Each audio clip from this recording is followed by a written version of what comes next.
السلام علیکم ورحمۃ اللہ وبرکاتہ۔ اعوذ باللہ من الشیطان الرجیم، بسم اللہ الرحمن الرحیم۔ الحمد للہ والصلاة والسلام علی رسول اللہ وآلہ آل اللہ، واللعنۃ الدائمۃ علی اعدائہم اعداء اللہ من یوم عداوتہم الی یوم لقاء اللہ۔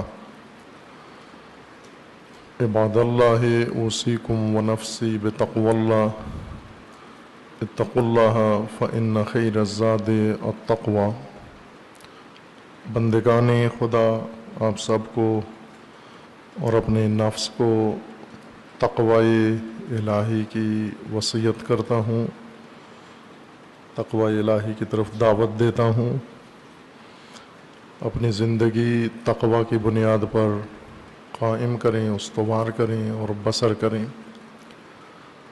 خداوند تبارک و تعالی نے انسان کی ہدایت کا نظام بنایا ہے اور اس کا محور، اس کی بنیاد تقوی کو قرار دیا ہے۔ تقوی الہی طرز زندگی کا نام ہے۔ معنی کیا تھا پہلے تقوی کا کہ تقوی حفاظت کو کہتے ہیں۔ با تقوی زندگی یا متقی یعنی محفوظ زندگی، اور حفاظت کا، انسانی زندگی کی حفاظت کا نظام جو اللہ تعالیٰ نے انسان کے لیے مقرر فرمایا ہے، اگر اس نظام کے مطابق انسان زندگی بسر کرے، دنیاوی و اخروی کوئی خطر و ضرر انسان کو نہیں پہنچ سکتا۔ اس محفوظ زندگی میں زحمتیں ہیں، سختیاں ہیں، لیکن خطر اور ضرر سے اور ہلاکت سے انسان محفوظ ہے۔ تقوی الہی حفاظتی طرز زندگی یا نظام زندگی کا نام ہے۔ اس کی تشریح قرآن کریم کی مختلف آیات میں بیان کی گئی ہے، بلکہ ایک لحاظ سے کہہ سکتے ہیں کہ قرآن کریم تقوی کی ہی وضاحت اور تفسیر ہے۔ اصول زندگی، طرز زندگی، نظام زندگی، مسائل زندگی سب قرآن کریم میں اس لیے بیان کیے گئے ہیں تاکہ مومن و مسلمان اپنی زندگی ان اصولوں کے مطابق بسر کریں۔ لیکن ہمارے ساتھ جو المیہ رونما ہوا ہے وہ یہ کہ ہم مسلمان و مومن بھی ہیں، اور دوسری طرف سے ہمارا آبائی تہذیب سے تعلق بھی ہے۔ طرز زندگی آبائی ہے، الہی نہیں ہے۔ اصول زندگی آبائی ہیں، الہی نہیں ہیں۔ الہی امور کو ہم نے آبائی زندگی میں برکت کے لیے شامل رکھا ہوا ہے، اور آبائی زندگی، آبائی اصول، آبائی رسم و رواج انسان کو محفوظ زندگی فراہم نہیں کر سکتے، بلکہ غیر محفوظ ہو جاتا ہے۔ انسان جیسے اس وقت ہیں، اگر ہم پاکستان ہی کو دیکھیں تو پورا ملک غیر محفوظ ہے۔ پاکستان میں رہنے والے ہر فرد کی زندگی ہر پہلو سے غیر محفوظ ہے۔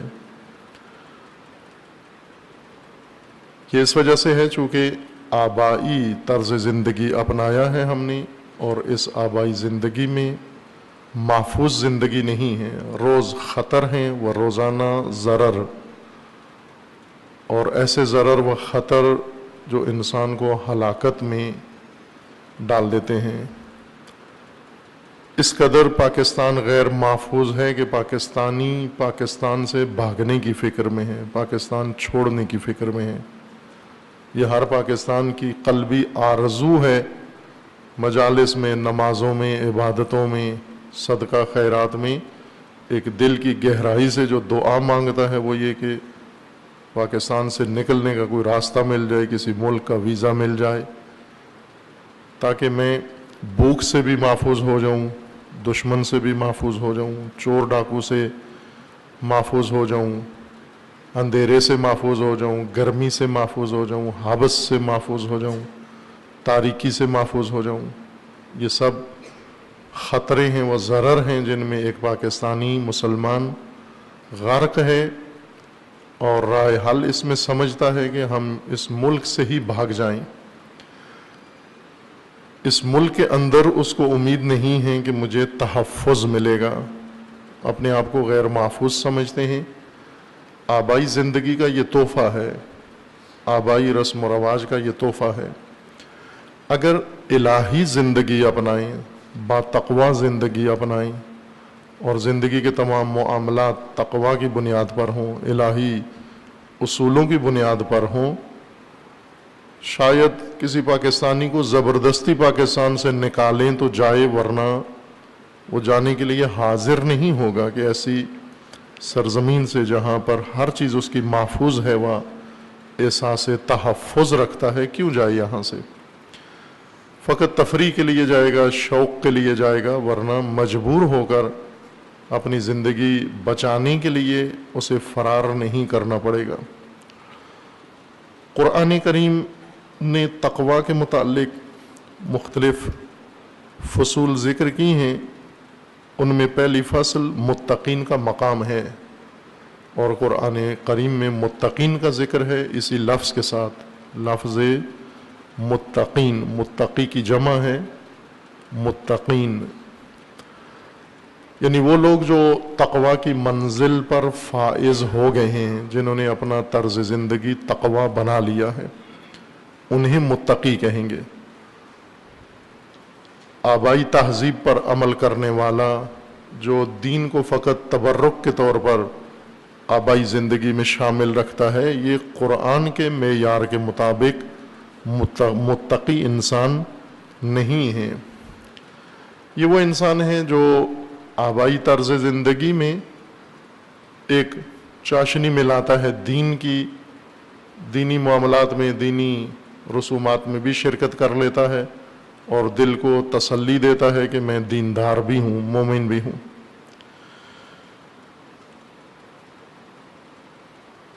متقی کے مقام تک پہنچانے کے لیے اللہ تعالیٰ نے انبیاء کا فریضہ مقرر کیا ہے کہ انسانوں کو مومن بنائیں اور ان مومنوں کو با تقوی بنائیں، متقی مومن بنائیں، نہ لاابالی اور لاپرواہ مومن، متقی مومن بنائیں۔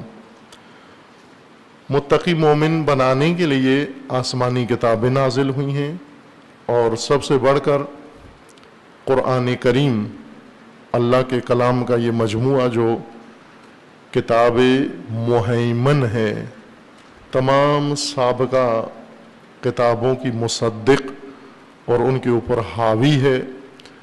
وہ تمام معارف و معالم جو سابقہ آسمانی کتابوں کے اندر موجود تھے، وہ سب اس کتاب عظیم کے اندر موجود ہیں۔ سورہ مبارکہ مریم میں آیا 97 میں متقین کے لیے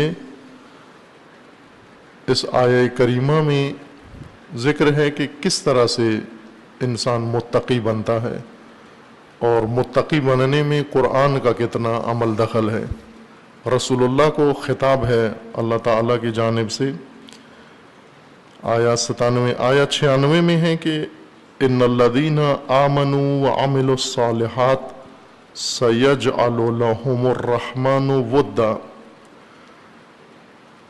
کہ جو بھی ایمان لائیں گے اور ایمان لائے ہیں، عمل صالح انجام دیتے ہیں، بجا لاتے ہیں، جن کے اعمال صالحہ ہیں اور مومن ہیں، سیجعل لهم الرحمن ودا، خداوند تبارک و تعالی، خدائے رحمان ان کے اندر مودت پیدا کر دے گا، محبت پیدا کر دے گا۔ یہ علامت ہے مومن ہونے کی اور عمل صالح بجا لانے کی، کہ خدا مومن کے دل میں اور صاحب عمل صالح کے دل میں دوسرے مومن کی محبت ڈال دیتا ہے، رشتہ ان کا آپس میں مودت و محبت کا ہوتا ہے۔ قرآن کریم نے ہمیں ایک مودت یہ بتائی ہے کہ آپ آل رسول سے، اہل البیت سے مودت کریں، مودت فی القربہ، محبت فی القربہ، اس کی تبلیغ ہوئی ہے، اور کم از کم شیعہ مسلمان یہ مودت اپنے دلوں میں رکھتے ہیں، یہ نعمت خدا ان کے پاس موجود ہے، مودت قربہ و محبت اہل البیت علیہم السلام۔ لیکن اگلی آیت نہیں پڑھائی گئی ان مومنین کو، اس وجہ سے اہل بیت سے محبت رکھنے والے بعض اوقات نظر آتا ہے کہ آپس میں محبت نہیں رکھتے، آپس میں ان کی مودت کم ہے یا نہیں ہے۔ سورہ مریم کی آیت 96 میں اللہ تعالیٰ کا حکم ہے، ان الذین آمنوا، عام ہے تمام مسلمین کے لیے، مختص نہیں ہے شیعہ کے ساتھ، تمام مسلمانوں کے لیے ہے، ان الذین آمنوا، جو لوگ ایمان لائے، وعملوا الصالحات، اور اعمال صالحہ بجا لائے، سیجعل لہم الرحمن ودا، خدائے رحمان ان کے لیے مودت و ود و محبت مقرر کر دے گا، وہ ایک دوسرے سے مودت کے رشتے میں منسلک ہوں گے، وہ بھی ایک دوسرے کے اقارب بن جائیں گے رشتہ مودت و محبت میں۔ مودت و محبت میں بعض علماء نے یہ فرق ذکر کیا ہے کہ اگر فقط دل میں ہو، اظہار نہ ہو، اسے محبت کہتے ہیں، اور اگر عملاً انسان محبت کا اظہار کر دے یہ مودت ہے۔ یہ ظاہری ابتدائی فرق ہے، اس سے زیادہ عمیق فرق بھی ہے، چونکہ ابھی بات ہماری مودت و محبت میں نہیں ہے، جب آئے گی تو وہ گہرا فرق بھی بیان کریں گے۔ اس کے بعد ہے آیا 97 میں فَإِنَّمَا يَسَّرْنَاهُ بِلِسَانِكَ لِتُبَشِّرَ بِهِ الْمُتَّقِينَ، رسول اللہ کو خطاب ہے کہ اے رسول، اے نبی، ہم نے یہ قرآن یسرناہ بلسانکا، ہم نے اسے آسان بنایا ہے، یسر بنایا ہے، بہت سہل و آسان و قابل فہم بنایا ہے، اور وہ بھی آپ کی زبان میں اس کو آسان بنایا ہے۔ فَإِنَّمَا يَسَّرْنَاهُ بِلِسَانِكَ لِتُبَشِّرَ بِهِ الْمُتَّقِينَ، تاکہ آپ متقین کو بشارت دے سکیں، وَتُنذِرَ بِهِ قَوْمًا لُدًّا، اور آپ قوم لد کو انذار کر سکیں۔ تمام انبیاء بشیر و نذیر ہیں، و رسول اللہ کے لیے خصوصاً قرآن کریم میں یہ لقب ذکر کیا گیا ہے کہ اللہ تعالیٰ نے اپنے نبی کو بشیر و نذیر بنا کر بھیجا ہے۔ اس مختصر سی آیت میں متعدد مطالب ہیں۔ ایک مطلب اس کے اندر یہ ہے کہ قرآن کو اللہ نے آسان کر کے نازل کیا ہے، اور بھی آیات ہیں اس بارے میں کہ قرآن آسان ہے۔ تمام مسلمانوں کا و اکثر کا یہ اعتقاد ہے کہ مشکل ہے، قرآن نہیں پڑھنا ہی نہیں آتا ان کو، چونکہ ذہن میں یہ رکھا ہوا ہے کہ مشکل ہے، قرآن پڑھنا مشکل ہے، اور اس سے زیادہ مشکل قرآن سمجھنا ہے۔ ایک بڑی تعداد پڑھ نہیں سکتے، اور جو قرآن پڑھنا جانتے ہیں، ہمت کر لیتے ہیں، اس کے بعد اسے سمجھنا مشکل و دشوار سمجھتے ہیں۔ قرآن کے سمجھنے کے مشکل ہونے پر تاکید بھی کی جاتی ہے ممبروں پر، چہ بسا ایسے قرآن ناشناس و قرآن سے دور لوگ یہ ترویج کرتے ہیں کہ قرآن ہماری سمجھ سے بالاتر ہے، ہمیں سمجھ میں نہیں آتا، اور ممبر سے جب کسی چیز کی تلقین ہو جائے تو وہ مومن پلے باندھ لیتا ہے کہ قرآن ہمارے لیے نہیں ہے، اور قرآن ہمیں سمجھ میں نہیں آئے گا، قرآن سمجھنا بہت مشکل ہے، قرآن فقط معصومین کو سمجھ میں آتا ہے، یا اگر بہت زیادہ وسعت دیں تو علماء کو سمجھ میں آتا ہے، مفسرین کو، باقی عوام کو، عام آدمی کو قرآن سمجھ میں نہیں آتا۔ خوب یہ قرآن کی نزول کی حکمت کو ہی باطل کر دیتے ہیں. ہدایت کی کتاب جو ہدن للناس ہے وہ ہدن للمتقین ہے، یہ سمجھ میں ہی اگر نہیں آتی تو ہدایت کیسے ہوگی؟ یہ اگر سمجھ میں نہیں آتی تو نازل کیوں کی گئی ہے؟ کس لیے مسلمانوں کے لیے، مومنین کی ہدایت کے لیے بھیجی گئی ہے اگر سمجھ میں ہی نہیں آتی؟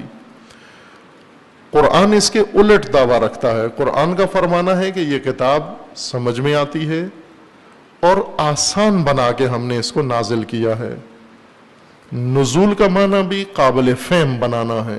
نازل ہونے کا مطلب اوپر کی جگہ سے نیچے کی جگہ پر آنا نہیں ہے، بالائی منزل سے تحتانی منزل کی طرف اترنا نزول نہیں ہے جیسے بارش نازل ہوتی ہے.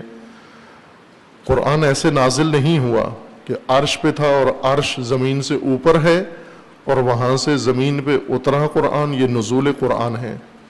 بلکہ یہ کلام خداوند تبارک و تعالی ہے اور انسان کے لیے ہے. اور اللہ کا فرمانا ہے کہ میں تمہاری رگ حیات سے زیادہ تمہارے قریب ہوں، میں تو دور نہیں ہوں تم سے، رگ حیات سے زیادہ تمہارے قریب ہوں. اقرب الیہ من حبل الورید، نحن اقرب الیہ من حبل الورید، ہم انسان کے حبل ورید رگ حیات سے زیادہ انسان کے قریب ہیں.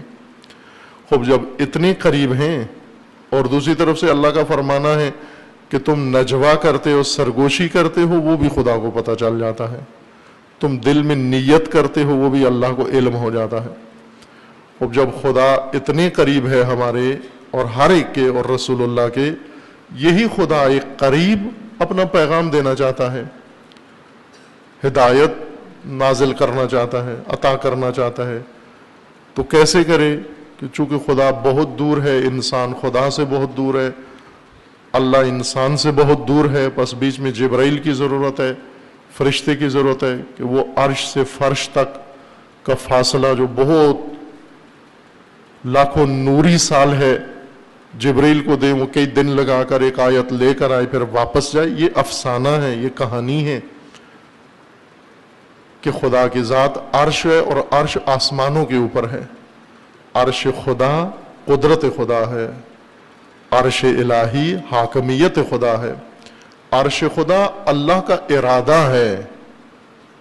عرش وہ نقطہ جس سے حاکم حکومت کرتا ہے، جہاں سے بیٹھ کر فرمان دیتا ہے، جہاں سے امر صادر کرتا ہے، وہ عرش ہے.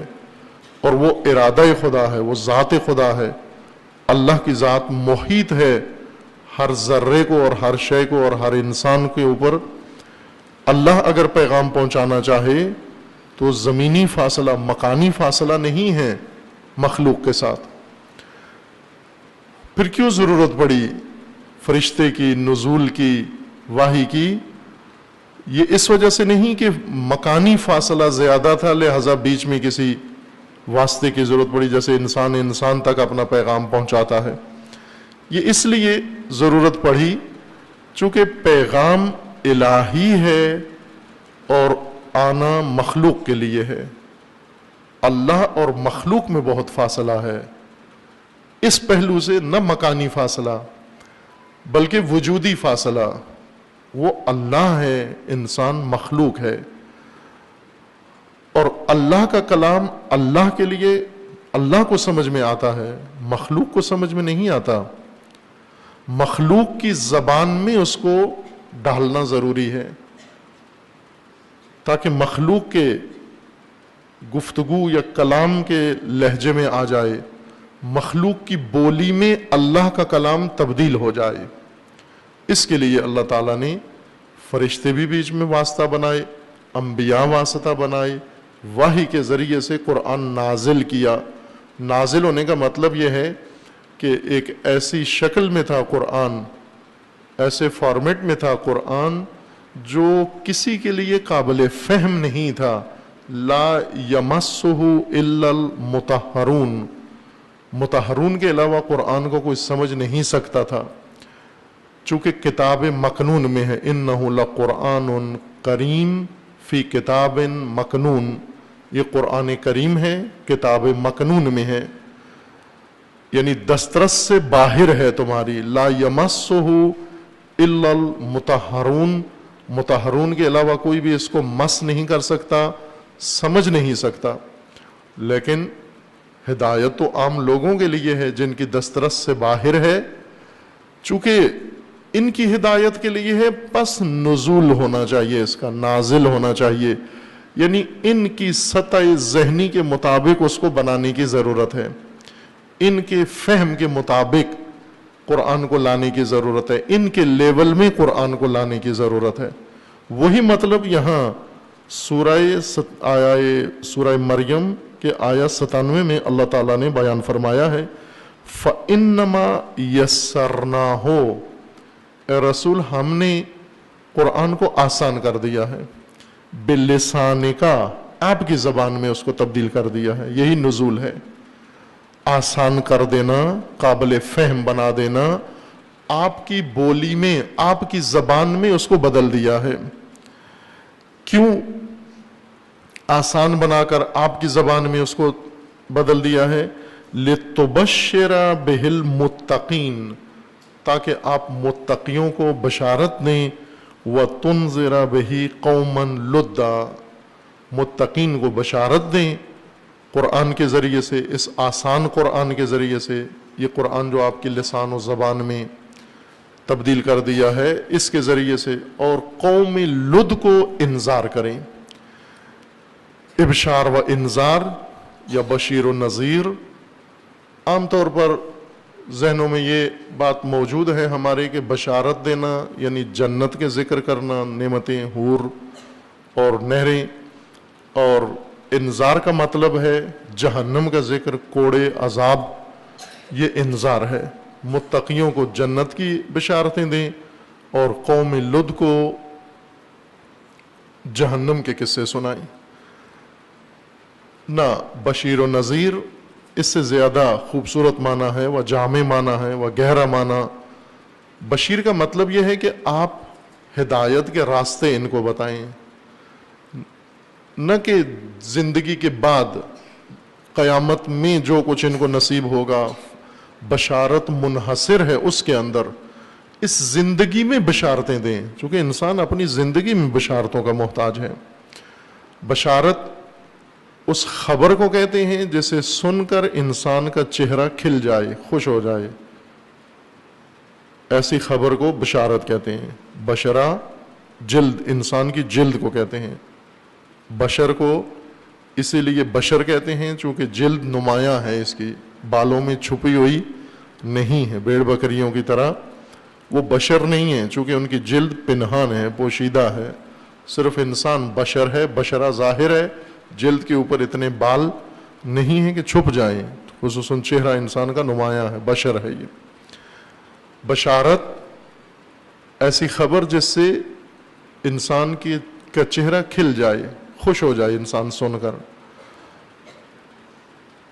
بھلے لذتیں سن کر خوش ہو جاتا ہے انسان, یہ انسان کی شخصیت پر انحصار کرتا ہے کہ کس شخصیت کا مالک ہے. بعضوں کو پیسے کی بات کریں خوش ہو جاتے ہیں, بعضوں کو چھٹی کی بات کریں خوش ہو جاتے ہیں. اگر یہ طالب علموں کو مثلا کہیں آپ کو پیسے دیں گے, یہ اتنے خوش نہیں ہوتے جتنا ان کو کہیں چھٹی ہے آپ کو اتنے خوش ہوتے ہیں. لالچی, حریص, خسیس, کنجوس آدمی کو اگر پیسے کی بات کریں بہت خوش ہوتا ہے. اس کو کہو, خسیس آدمی کو کہو تجھے چھٹی ہے آج, تو وہ اتنا خوش نہیں ہوتا. اسے کہو تجھے پیسے ملیں گے یا بچت ہوگی تیری, بہت خوش ہوتا ہے. ہر آدمی خواہشات, لذتوں کے لحاظ سے کسی الگ چیز سے خوش ہوتا ہے. ان کو نہیں کہتے بشارتیں, یعنی انسان کی خواہش کے مطابق, لذت کے مطابق, شہوت کے مطابق خوشی کی خبر دینا بشارت نہیں ہے. مثلا کسی غیر شادی شدہ کو کہیں کہ تیری شادی ہونے والی ہے, تیرے لیے شادی کا رشتہ آ گیا, تو وہ خوش ہو جاتا ہے. یہ نہیں ہے بشارت. انسان کے لیے بشارت وہ چیز ہے جو انسان کی نجات کا راستہ ہو. انسان بسا اوقات نجات کی راہوں کو نہیں سمجھتا. ایک ایسا حیرت میں ڈوبا ہوا شخص جسے راستہ نہ مل رہا ہو, اسے راستہ بتانا بشارت ہے اس کے لیے. حیرت و سرگردانی سے نکالنا, گمراہی سے نکالنا بشارت ہے اس کے لیے.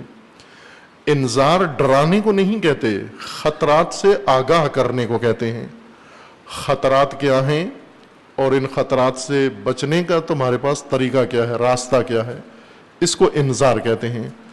انبیاء کا، اولیاء کا و ائمہ کا و علماء کا فریضہ اللہ تعالیٰ نے یہ مقرر فرمایا ہے کہ آپ امتوں کو ابشار کریں، امید پیدا کریں، ان کے اندر نجات کے راستے بتائیں اور خطروں سے آگاہ کریں اور ان خطروں سے بچنے کے لیے ان کی رہنمائی کریں۔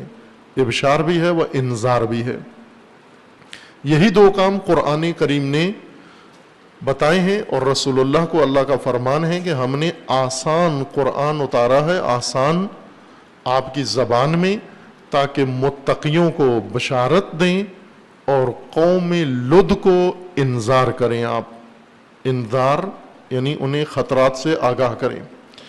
قوم لد، توجہ فرمائیں، قرآن نے ایک قوم بتائی ہے، قوم لد۔ پاکستان میں متعدد اقوام ہیں، عجیب و غریب نام اپنے رکھے ہوئے ہیں، یہ فلاں قوم ہے، یہ فلاں قوم ہے۔ یہ ہماری لوکل اصطلاحیں ہیں، جو بھی جس قوم کا ہے۔ قرآن نے کچھ قومیں قرآن نے ذکر کی ہیں۔ اب ممکن ہے ہم اپنی قومی تقسیم میں کسی قوم کا حصہ سمجھیں، لیکن قرآن کی تقسیم کے مطابق وہ کسی اور قوم میں شامل ہو۔ مثلا فرض کر لیں، ہم کہتے ہیں یہ سادات میں سے ہے، یہ شخص آوان ہے، یہ شخص چودھری ہے، یہ شخص جٹ ہے، یہ شخص بٹ ہے، یہ چیمہ ہے، یہ کیمہ ہے، یہ فلاں ہے مثلا۔ خوب یہ قومیں ہیں نا پاکستان میں، بعض ایسی قومیں ہیں تلفظ ان کا مشکل ہوتا ہے دوسروں کے لیے، کہ قومیت کا اتنا زیادہ احساس ہے۔ خوب جس قوم سے بھی ہو، جب قرآن قومیت کی تقسیم کرے گا وہ اور طرح سے ہے۔ جس طرح سورہ جمعہ میں بھی ہے کہ ان اللہ لا یہدی القوم الظالمین، ایک قوم ظالم، یہ قوم ہے قرآن کی نگاہوں میں، ظالم الگ ہو جائے۔ خوب جتنی اقوام بنائی ہوئی ہیں ہم نے، ان سب کے ظالمین ایک قوم شمار ہوں گے۔ قوم فاسقین، قوم کافرین، اس طرح کے عناوین ہیں۔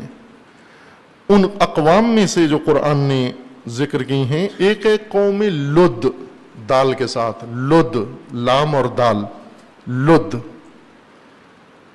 قومن لدہ۔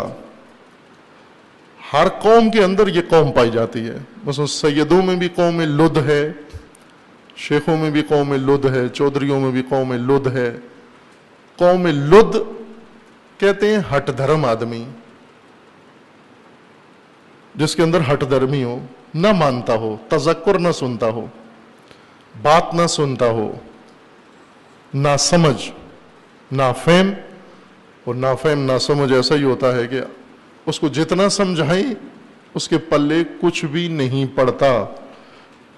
یہ جس قوم کے افراد، قرآن ان کو ایک قوم سمجھتا ہے، مشرق کے ہوں، مغرب کے ہوں، آج کے ہوں، کل کے ہوں، ماضی کے ہوں، مستقبل کے ہوں، کالے ہوں، گورے ہوں، اگر نافہم ہیں، نا سمجھ ہیں، ہٹ دھرم ہیں، نہیں مانتے بات، تذکر نہیں سنتے، واعظ و نصیحت ان پر اثر نہیں کرتا، قرآن کہتے ہیں یہ قوم لد ہیں۔ ضدی لوگ جو ضد کر بیٹھتے ہیں۔ خداوند تبارک و تعالیٰ کا فرمانا ہے کہ اے رسول، آپ کو ایسی قوم سے زیادہ پالا پڑے گا، قوم لد، نافہم، نا سمجھ، ہٹ دھرم۔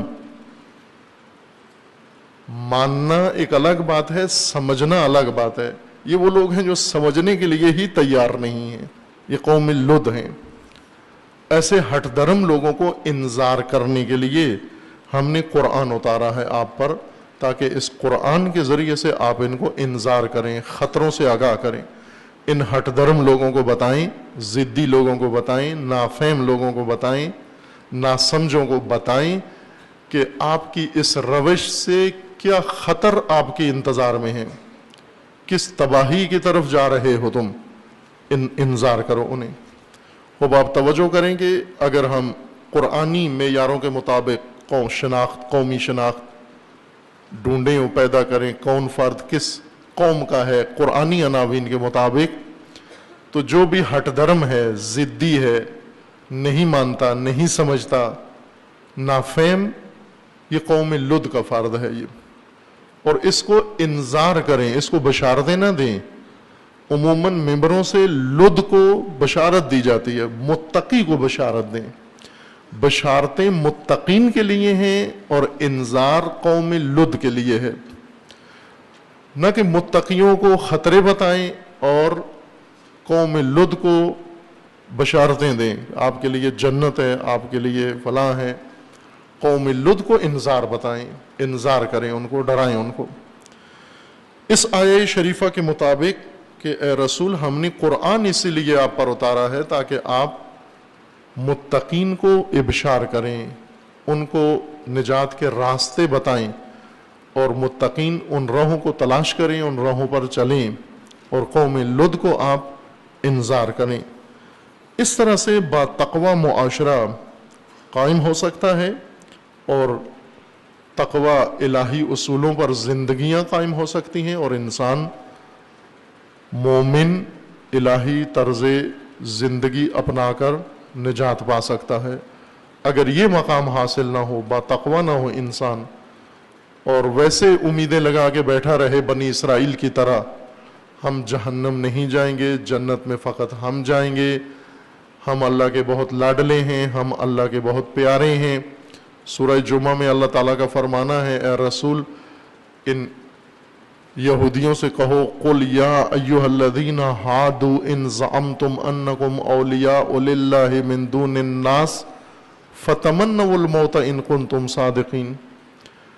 اے وہ لوگوں جو یہودی ہونے کا دعویٰ رکھتے ہو اور یہ کہتے ہو کہ ہم ہیں، اس گمان میں مبتلا ہو، زعمتم اس زہم و گمان میں مبتلا ہو کہ ہم ہیں اولیاء خدا، ہم ہیں احباء اللہ، ہم ہیں خدا کے قریب لوگ ہو، اگر اتنا دعویٰ ہے تمہارا تو پھر موت کی تمنا کرو۔ اور پھر ساتھ ہی قرآن نے فرما دیا کہ ہرگز یہ موت کی تمنا نہیں کریں گے، لا یتمنونہ ابدا بما قدمت ایدیہم، ہرگز یہ موت کی تمنا نہیں کریں گے۔ واللہ علیم بالظالمین، خدا علم رکھتا ہے یہ قوم ظالم ہیں، وَإِنَّ اللَّهَ لَا يَهْدِي الْقَوْمَ الظَّالِمِينَ، یہ ظالم قوم ہیں۔ بنی اسرائیل کی طرح ذہنیت بنا کے رکھنا، بنی اسرائیل لد ہیں، لدود ہٹ درم قوم ہیں، واللجوج ضدی قوم ہیں بنی اسرائیل۔ مسلمانوں کو بتایا جا رہا ہے کہ یہ دو صفات اپنے اندر مت آنے دو، لدود اور لجوج نہ بنو، الد نہ بنو، الج نہ بنو، ضدی اور ہٹ درم مت بنو۔ بعض فخریہ طور پر ضدی کرتے ہیں کہ ہم نے آج تک کسی کی بات نہیں مانی، وہ یہ الد الخصام ہے، اس کو قرآن کہتا ہے یہ الد الخصام ہے، یہ دشمن ہے، خصومت رکھنے والا حق کا دشمن، اور وہ بھی حق کا ہٹ درم دشمن ہے، یہ الد الخصام۔ اب یہ الد الخصام ہدایت نہیں پا سکتا، حیوان سے پستر ہے یہ انسان۔ پس تقوی بشارت سے و قرآنی ہدایت سے نصیب ہوگا کہ ہم نے قرآن آسان کس لیے کیا ہے تاکہ متقیوں کو بشارت دی جا سکے، وہ پہنچائی جا سکے۔ خداوند تبارک و تعالیٰ انشاءاللہ سب کو توفیق تقوی عنایت فرمائے۔ اعوذ باللہ من الشیطان الرجیم، بسم اللہ الرحمن الرحیم، انا اعطیناک الکوثر فصل لربک وانحر ان شانئک هو الابتر۔ صدق۔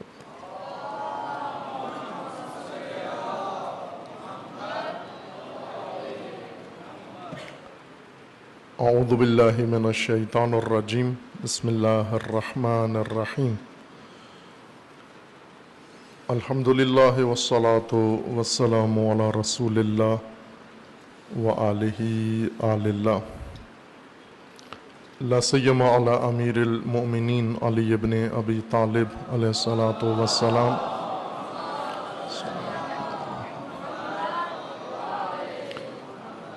وفاطمۃ الزہرا سیدۃ نساء العالمین، اللہم صل علی والحسن والحسین سیدی شباب اہل الجنہ، وسبطي الرحمة عليه الصلاة والسلام وعلي بن الحسين عليه الصلاة والسلام ومحمد بن علي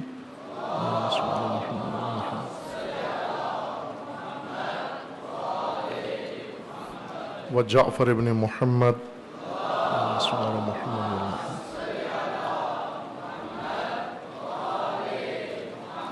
وموسى بن جعفر عليه الصلاة والسلام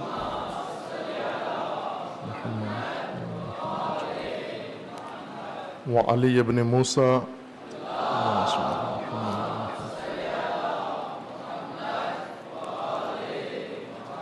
ومحمد بن علي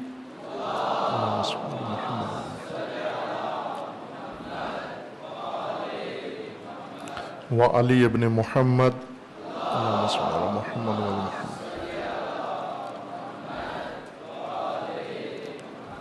والحسن بن علي اللهم صل على محمد وعلى محمد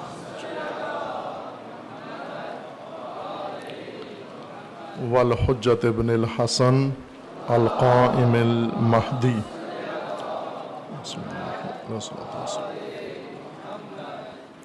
حجج الله على عباده وأمناؤه في بلاده واللعن على أعدائهم أجمعين من الآن إلى قيام يوم الدين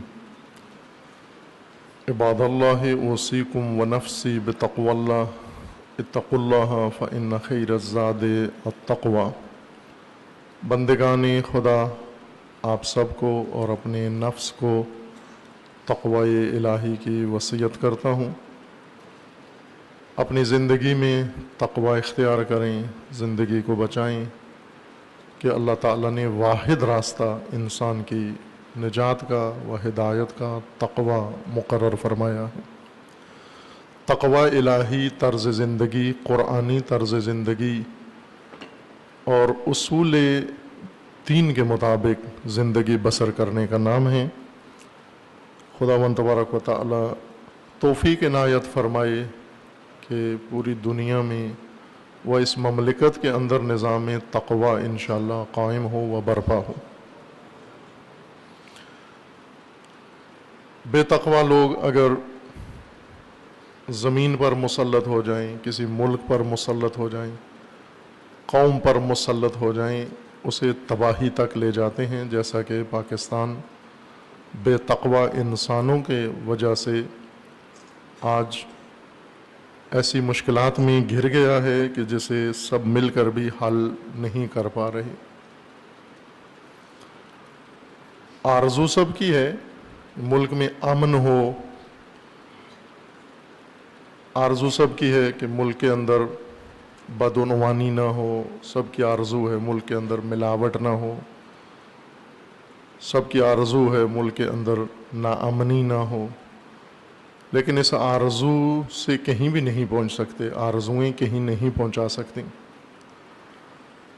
تمام اسلامی ممالک و تمام اسلامی اقوام جہاں جہاں آباد ہیں تنہا راستہ ان کے پاس الہی نظام ہے وہ با تقوی نظام ہے حکومت با تقوی انسانوں کی اہلکار با تقوی انسان ہو امت با تقوی ہو معلم با تقوی ہو اہل منبر با تقوی ہو زمامدار با تقوی ہو افواج با تقوی ہو پولیس با تقوی ہو بیوروکریٹ با تقوی ہو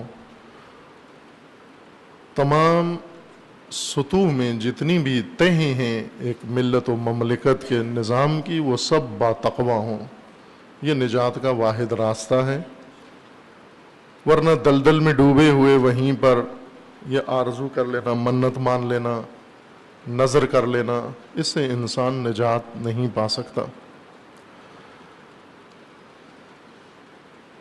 اگر ہم پوری اسلامی دنیا کے حالات کا جائزہ لیں و بالخصوص پاکستان کا تو آج کا دن بہت اہمیت رکھتا ہے آج کیا تاریخ ہے 11 سپتمبر ہے آج یہ 11 ستمبر اس زمانے کے لیے منحوس ترین دن ہے خصوصاً دنیا اسلام کے لیے، عالم اسلام کے لیے اور پاکستان کے لیے۔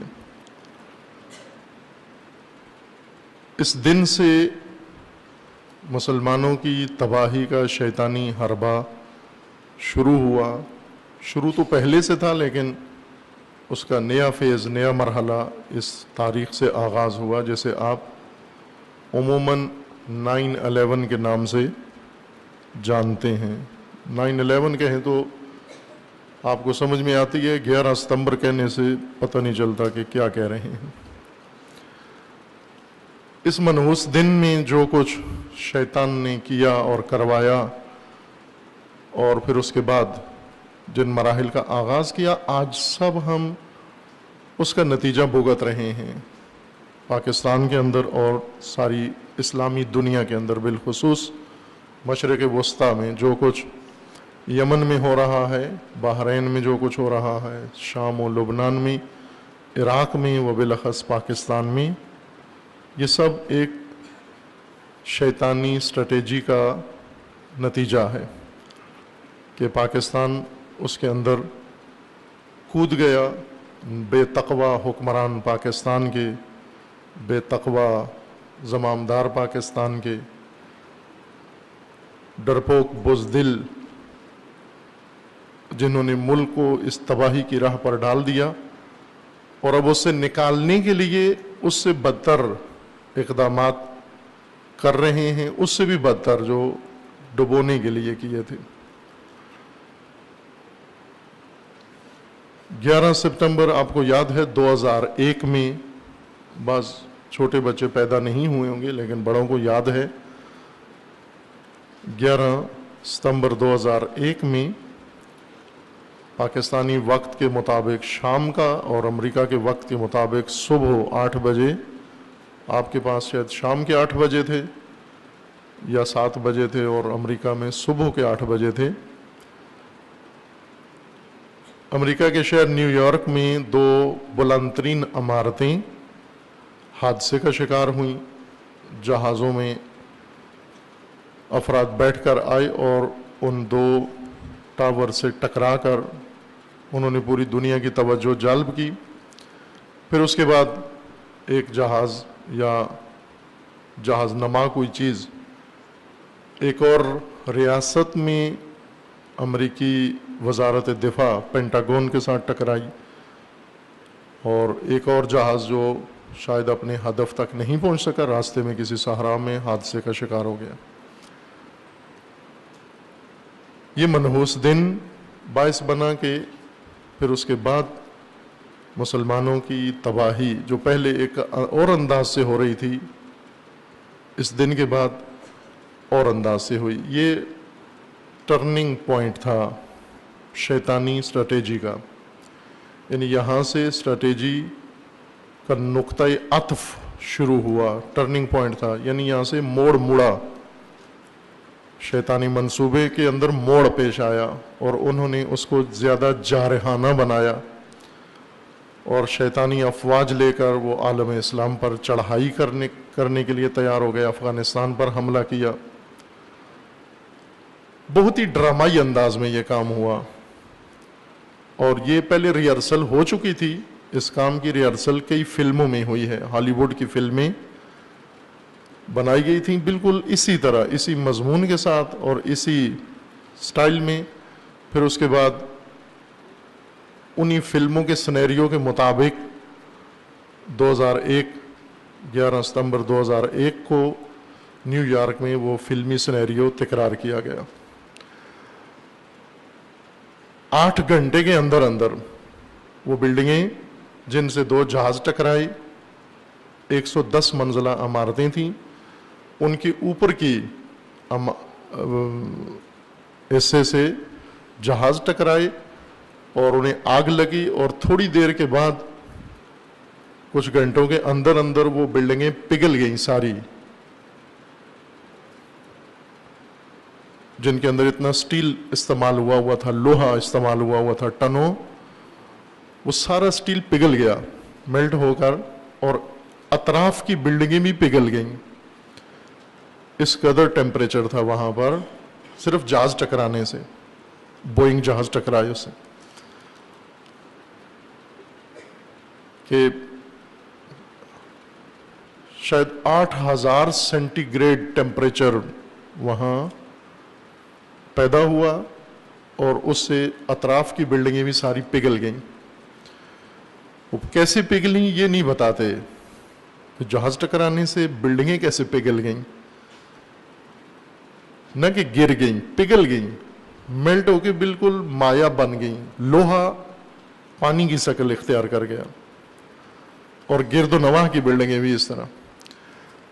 8 گھنٹے بعد اعلان ہوا کہ جن لوگوں نے یہ کام کیا ہے وہ پکڑے گئے ہیں، ان کا پتہ چل گیا ہے. چونکہ حادثے کے ملبے سے 8 گھنٹے بعد، ابھی لاشیں بھی نہیں نکالی تھیں، 8 گھنٹے کے بعد اسی ملبے سے پاسپورٹ ملے ہیں اور ایک لسٹ ملی ہے ٹیررسٹوں کی، کاغذ کی. لوہا پگھل گیا ہے 8000 سینٹی گریڈ ٹیمپریچر میں یا اس سے بھی زیادہ. بلڈنگیں پگھل گئی ہیں، لوہا پگھل گیا ہے، ٹائلیں پگھل گئی ہیں، ہر چیز. پاسپورٹ نہیں پگھلا اور کاغذ کا ٹکڑا جس پہ ٹیررسٹوں کے نام لکھے ہوئے تھے اور پتے اور ٹیلی فون اور نیشنلٹی، وہ نہ جلا نہ پگھلا.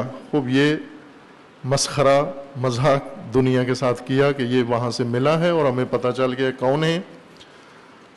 ان کے نام فوراً اعلان ہوئے اور کہا گیا کہ یہ القاعدہ تنظیم نے کیا ہے. القاعدہ تنظیم کا ہیڈ کوارٹر افغانستان میں تھا، تو فوراً افغانستان پر حملے کا آرڈر صادر ہوا اور افغانستان پر حملے کے لیے میزائل، جہاز، سب کچھ مشینری، جنگی مشینری روانہ کر دی گئی. وہ پہنچ آئی اور جہازوں کے پہنچنے سے پہلے ایک فون کال پاکستان کو آئی. اس وقت کے امریکی وزیر خارجہ جو پہلے فوج کے جرنیل تھا، اس نے پاکستانی پریزیڈنٹ کو کال کی. کیا نام تھا اس جرنیل کا؟ کولن پاول.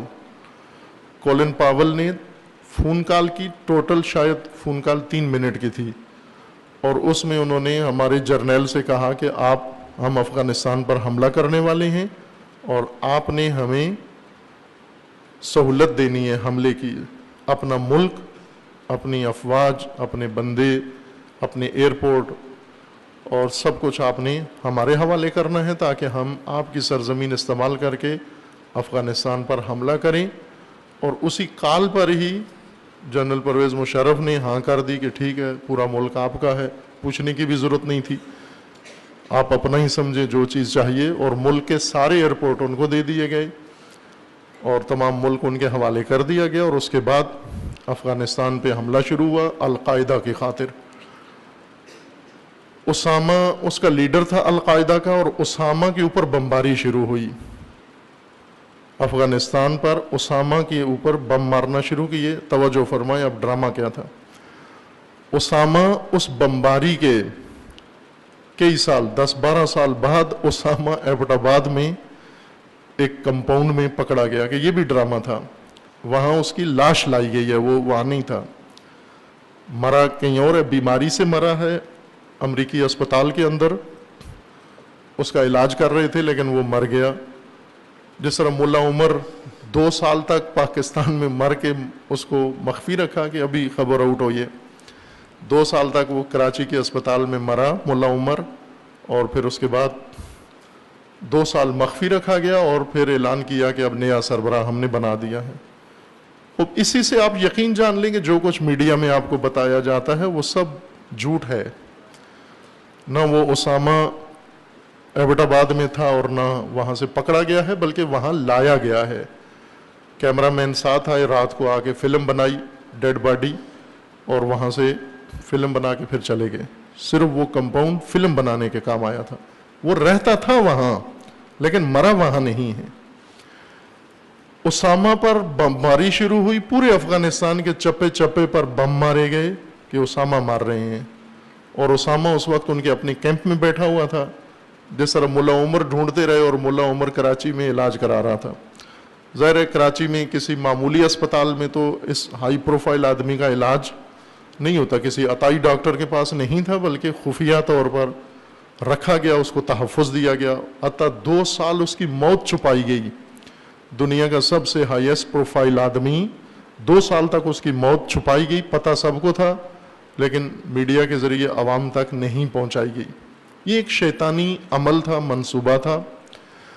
اصل 11 ستمبر اس وقت سیاسی دنیا میں و عالمی نظام کے اندر 11 ستمبر ایک حادثہ نہیں ہے، 11 ستمبر ایک اسٹریٹجی کا نام ہے، 11 ستمبر ایک حکمت عملی کا نام ہے۔ یہ نام اب اس وقت باقاعدہ اس عنوان سے جانا جاتا ہے، یعنی ایک شیطانی اسٹریٹجی، ایک شیطانی منصوبہ، حکمت عملی، جس کے تحت دنیا میں اب شیاطین نے، شیطانی طاقتوں نے عمل کرنا ہے۔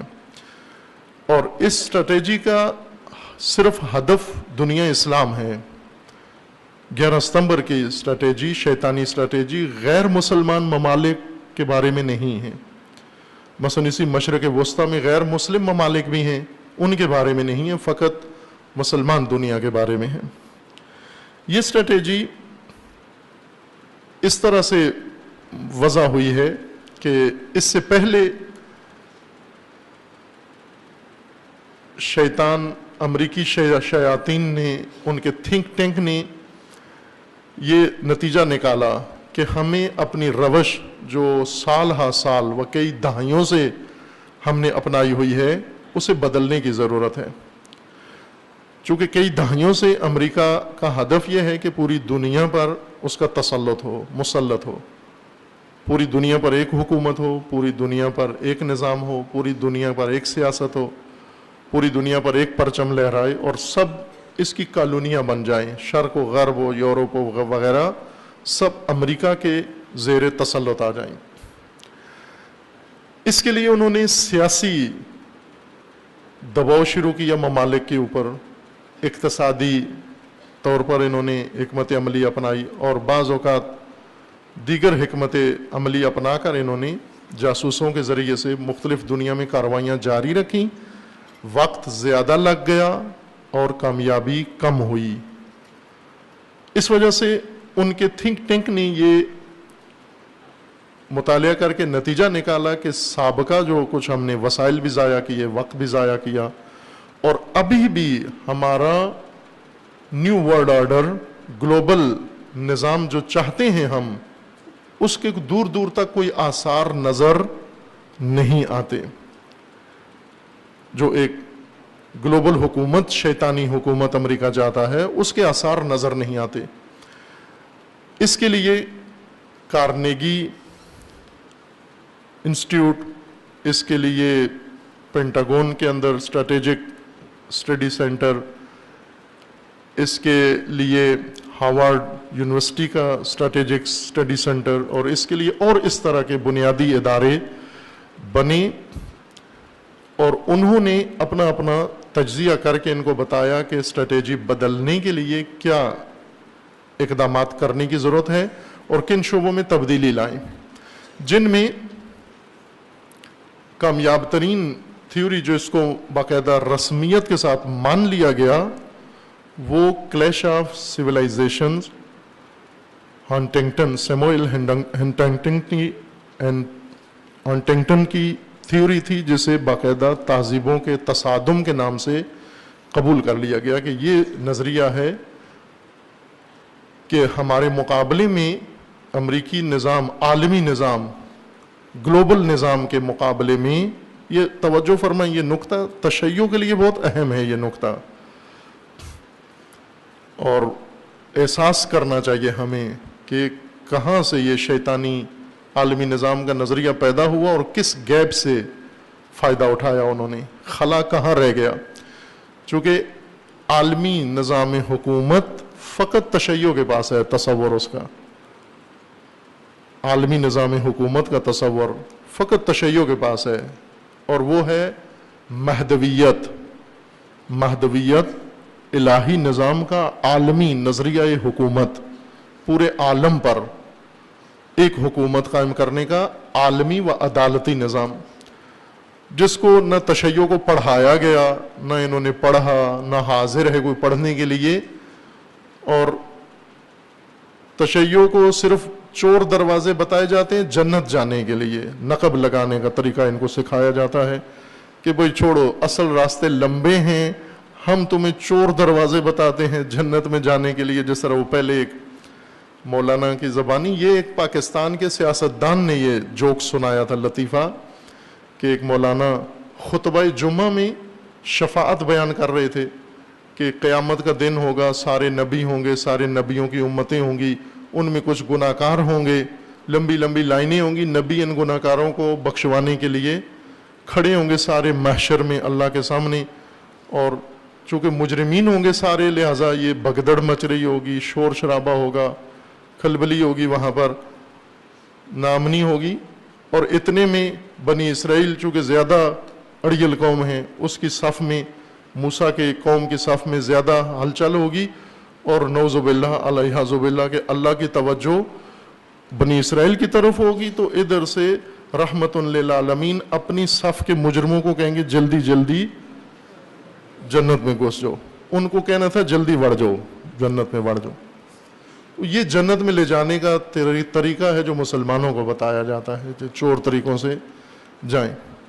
نہ عزیز من، آپ کی ذمہ داریاں زیادہ ہیں، چور دروازوں سے جنت جانا ہمارا دین نہیں ہے۔ ہمارا دین ہے کہ آپ کو اس دنیا میں عالمی الہی عدالتی نظام آپ نے قائم کرنا ہے، اور اس کے لیے میدان بنانا ہے آپ نے۔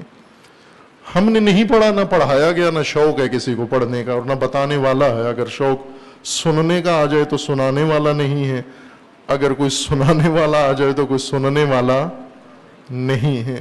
بقول فارسی شاعر کے کہ من خواب دیدے و عالم تمام کر، من گونگ خواب دیدے و عالم تمام کر، من عاجزم ز گفتنش و خلق از شنیدنش۔ کہا کہ بات کیا ہے؟ بات یہ ہے کہ میں نے خواب دیکھی ہے، اور اس میں بہت اہم نقطہ مجھے بتایا گیا ہے۔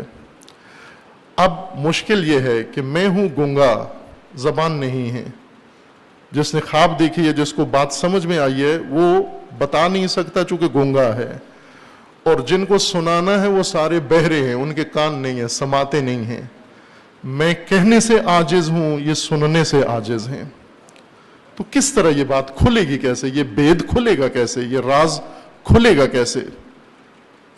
من عاجزم ز گفتنش و خلق از شنیدنش، مخلوق سن نہیں سکتی اور میں بیان نہیں کر سکتا، لیکن اندر ایک بڑا اہم راز موجود ہے، بھید موجود ہے، اس سے پردہ ہٹانا و ہٹنا ضروری ہے۔ یہ نظام جو تشیع کے پاس ہے، اسے کھولنا ضروری ہے، لیکن ہم خاموش رہے۔ ہمارا ابھی تک مسئلہ ہی حل نہیں ہوا کہ تشہد کیسے پڑھنا ہے، وضو کیسے کرنا ہے۔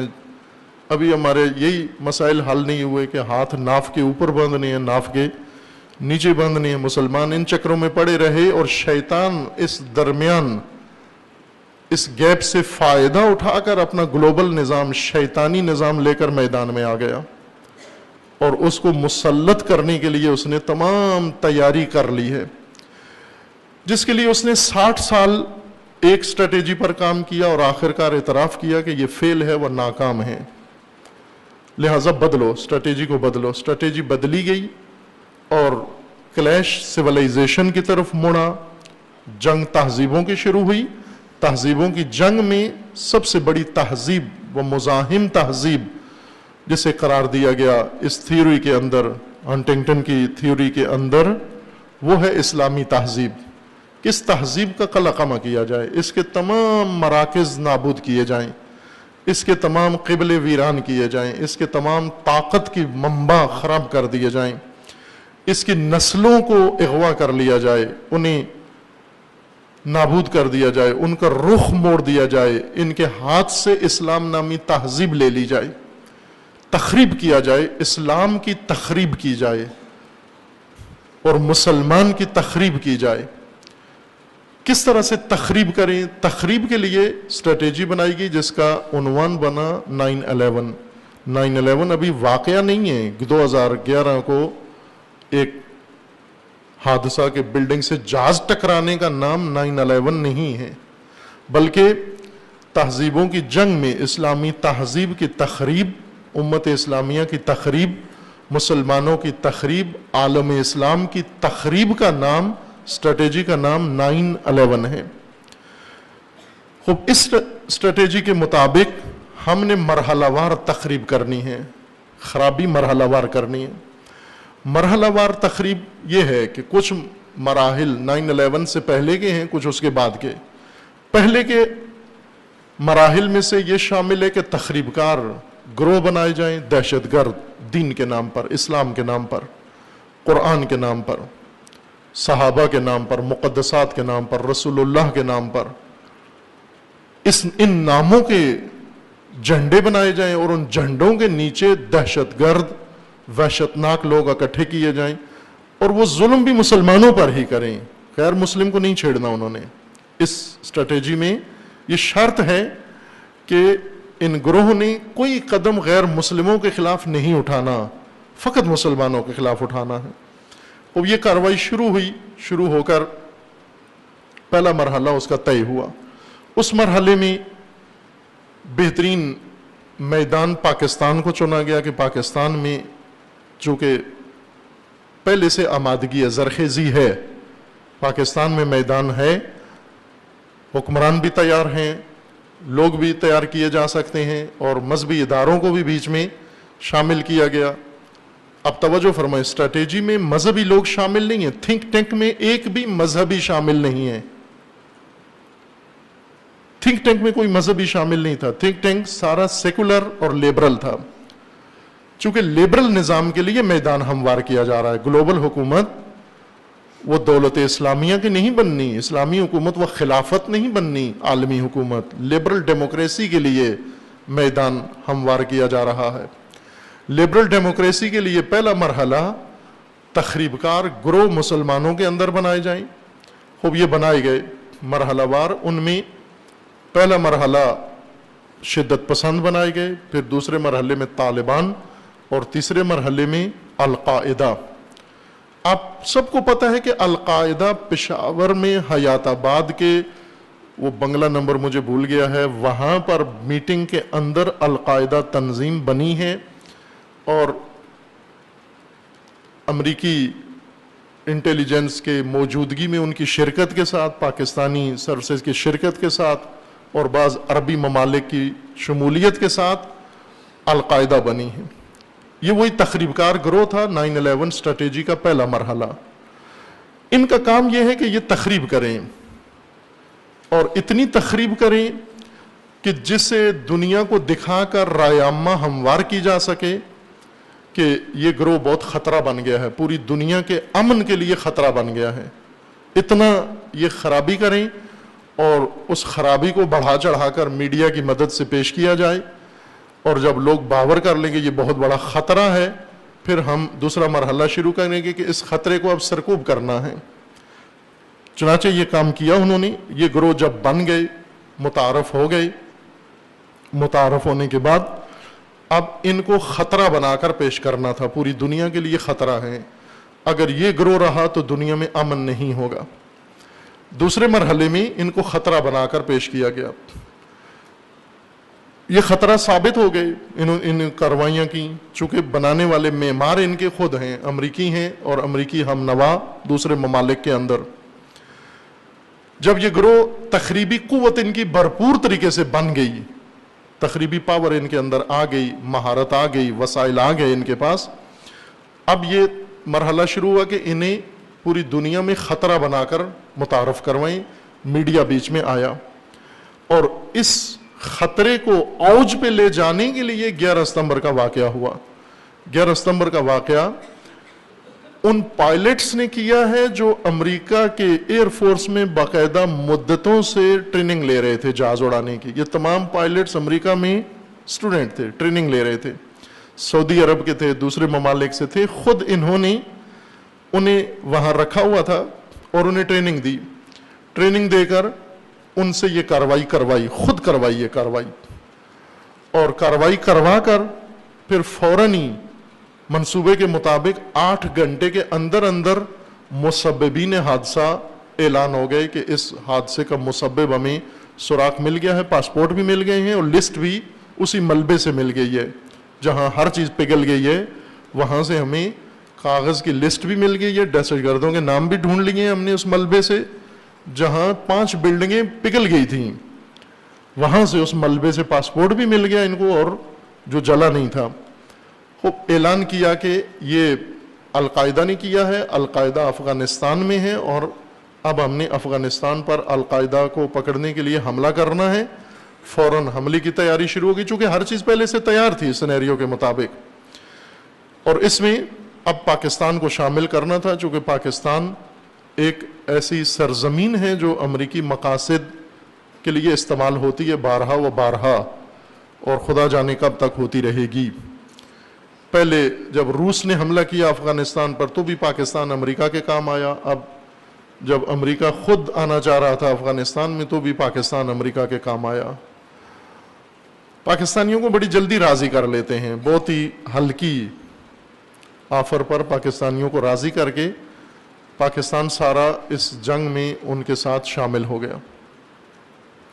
افغانستان پہ بمبارمنٹ شروع ہوئی، تباہی مچائی، سارا افغانستان نابود کر دیا گیا اسامہ ڈھونڈ کے، اسامہ اور ملا عمر کے لیے، اور آپ نے دیکھا کہ اسامہ اور ملا عمر چوہے مار دیے انہوں نے، اتنی بمبارمنٹ کی، لال بیگ مار دیے، حشرے پرندے مار دیے انہوں نے، افغانستان میں اتنا بارود پھینکا انہوں نے، پہاڑ اڑا دیے، اور بہانہ یہ تھا کہ اسامہ اور ملا عمر ان کے اپنے کیمپوں میں تھے، وہیں مرے ہیں دونوں، اور وہیں سے دونوں کو انہوں نے چھپا کے رکھا پہلے، پھر اس کے بعد اسامہ کب مرا کسی کو نہیں پتا، ملا عمر کا بتا دیا انہوں نے کہ 2 سال پہلے مرا، اور ابھی اناؤنس کیا انہوں نے۔ خوب یہ کہانی بنا کر انہوں نے آغاز کیا 9/11 سے، پھر اس کے بعد دہشت پھیلائی کہ دنیا ساری ہمارے ساتھ ہو جائے، جو ہمارے ساتھ نہیں ہے وہ ہمارا دشمن ہے اور ہم اس پر حملے کریں گے۔ دوسرے نمبر پر عراق کو چنا گیا، عراق کے اندر بھی بالکل ہو بہو یہی ماجرا تکرار ہوا، عراق کو تباہ کیا، چونکہ تدریجاً تخریبی منصوبے کا نام 9/11 ہے، تدریجی تخریب۔ پھر اس کے بعد اپنی افواج لے کر آئے اور ان ممالک پر مسلط ہوئے، موقع دیا انہوں نے اپنے سرمایہ داروں کو، اپنی کمپنیوں کو کہ ان ممالک کے اندر جتنا پوٹینشل ہے، جتنی ثروت ہے، درآمد ہے، معدنیات ہیں، وہ ساری لوٹی جائیں، نوادرات ہیں، وہ تمام لوٹ کر جب بالکل ملک خالی کر دیا کہ اب کچھ بھی نہیں لوٹنے کے لیے، وہاں سے انہوں نے کہا کہ اب ہمارا آپریشن ختم ہو رہا ہے، ہم جا رہے ہیں واپس، اور اگلے مرحلے کے لیے اپنی حمایت یافتہ کٹ پتلی حکومتیں بنا کر اور افواج نکال کے لے گئے، نام نہاد افواج نکال کے لے گئے، چونکہ ملک کو ناامنی کا شکار کر کے، تخریب کار گروہ بنا کر، ضعیف حکومتیں قائم کر کے ان کو اپنا جانشین بنا کے اب بظاہر دنیا کو یہ کہہ دیا کہ ہم نکل گئے، عراق سے بھی نکل گئے اور افغانستان سے بھی نکل گئے ہیں، لیکن یہ کام ہوا نہیں ہے، ابھی تک وہاں موجود ہیں۔ تیسرے مرحلے میں تخریب کا دائرہ بڑھایا گیا اور بہت سارے ممالک کے اندر شورشیں کروائی گئیں، اور ان ممالک کے نظام کو بدلنے کے لیے، نیا مڈل ایسٹ بنانے کے لیے انہوں نے مشرق وسطیٰ کا انتخاب کیا، اور تدریجاً ایک ایک کر کے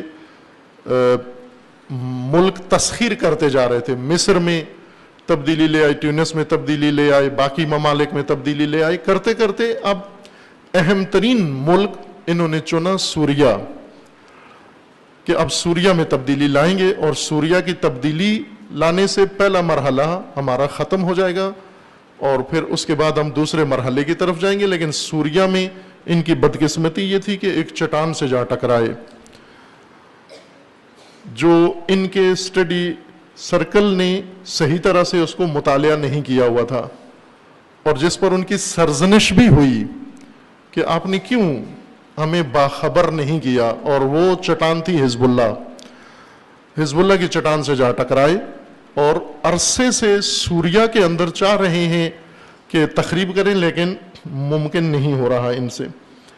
اس جنگ کے اندر کئی افواج شامل ہیں، ان افواج میں کئی نیٹو شامل ہیں، میں ان کو یوں کہوں گا کہ ان میں کئی نیٹو شامل ہیں، جن میں مسلح نیٹو ہے، جن کے اندر ہالی ووڈ کا ایک نیٹو ہے، فلمی نیٹو ہے، جن کے اندر میڈیا کا نیٹو ہے، جن کے اندر سیاسی نیٹو ہے، جن کے اندر عرب اتحاد کا نیٹو ہے۔ یہ سب نیٹوز مل کر اس جنگ کا حصہ بنے اور کٹ پتلی حکومتیں جو ہر ملک کے اندر انہوں نے قائم کی ہیں۔ تخریب کاری کے اس مرحلے میں جب سوریہ پہنچے تو انہیں شدید مزاحمت کا سامنا کرنا پڑا، اور جب شدید مزاحمت ان کے مقابلے میں آئی تو یہاں سے انہوں نے نیا قدم اٹھایا کہ ہم حزب اللہ کی ٹکر کی تکفیری عالمی فوج بناتے ہیں، اس سے بھی بلکہ زبردست جو ٹرینڈ ہو، چونکہ حزب اللہ نے اسرائیل کے خلاف جنگ میں ثابت کیا کہ ایک غیر معمولی فورس ہے، حزب اللہ غیر معمولی فورس ہے، ناقابل تسخیر، جنگی اپنی ٹیکنیک کے لحاظ سے و ٹیکٹیک کے لحاظ سے حزب اللہ فوق العادہ، سب کو حیران کیا حزب اللہ نے۔ انہوں نے یہ پالیسی بنائی کہ ہم حزب اللہ کی ٹکر کی فوج بناتے ہیں، اور حزب اللہ کو بھی اس سے کنٹرول کریں گے اور دیگر مقاصد بھی حاصل کریں گے جو اسٹریٹجی کا حصہ تھا۔ اور یہ انہوں نے منصوبہ بندر بن سلطان سعودی شہزادے کو دیا جو امریکہ میں سفیر رہ چکا تھا، اور سعودی لاگت سے یہ کام شروع ہوا امریکی قیادت سے، جو ہیلری کلنٹن نے، سابقہ وزیر خارجہ اور آئندہ صدارت کی امیدوار عورت نے کتاب لکھی تھی۔ اس کی کتاب میں ابھی اس کی ای میلز بھی لیک ہو گئی ہیں، اور ان میں بھی آیا ہے یہ مطلب، متعدد ای میل اس کی پاکستان کے بارے میں بہت دلچسپ ہیں، پاکستان کے بارے میں اس کی ای میلز، ان کے اندر اس نے لکھا ہے کہ یہ سب کچھ ہم نے کیا ہے، القاعدہ ہم نے بنائی ہے، داعش ہم نے بنائی ہے، اور ہم نے سرپرستی کی ہے، ضرورت تھی ہماری۔ خوب جب یہ لشکر تکفیری بنا لیا انہوں نے، بنانے کے بعد اس کے اہداف مقرر کیے کہ یہ اہداف ہیں اس کے، لیکن بندر بن سلطان نے جاسا دیا، دھوکہ کیا ان کے ساتھ، امریکہ کے ساتھ بھی اور سعودی فرمان رواؤں کے ساتھ بھی، چونکہ وہ خود اپنے اندر سلطان بننے اور بادشاہ بننے کے ایک خواب بھی دیکھ رہا تھا، اور اس نے موقع دیکھ لیا کہ عالمی مدد سے میں ایک ایسی فورس بناؤں جس کے ذریعے سے میں سعودیہ کا فرمان روا بن جاؤں گا، اور سعودیہ نہیں بلکہ میں شام، عراق اور چھوٹے چھوٹے ممالک جتنے بھی ہیں، میں ایک بڑی سلطنت تشکیل دوں گا، اور مرکز اس کا مکہ ہوگا، اور میں اس کا فرمان روا ہوں گا، اور داعش میری فورس ہوگی، یہ تکفیری لشکر۔ یہ لیک آؤٹ ہو گیا اس کا منصوبہ بندر بن سلطان کا۔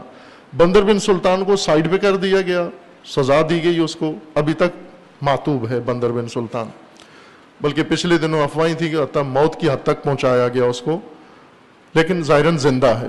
خوب اس طرح پہلے مرحلے میں ان کا وہ منصوبہ جو چاہتے تھے وہ نہیں ہوا، بہرکیف داعش تکفیری لشکر بن گیا۔ بننے کے بعد اب وہ لشکر ظاہر مسلح ہوا، 90 ممالک نے اس کی مدد کی، اور سب سے بڑی مدد افراد فراہم کی ہے اس کو، جتنے بھی داعش کے افراد ہیں مغربی ممالک سے مسلمان جوانوں کو مسلمان خاندانوں کے جوانوں کو جمع کیا گیا، اور انہیں ترغیب دلائی گئی، عورتوں کو، مردوں کو، بچوں کو، سب کو۔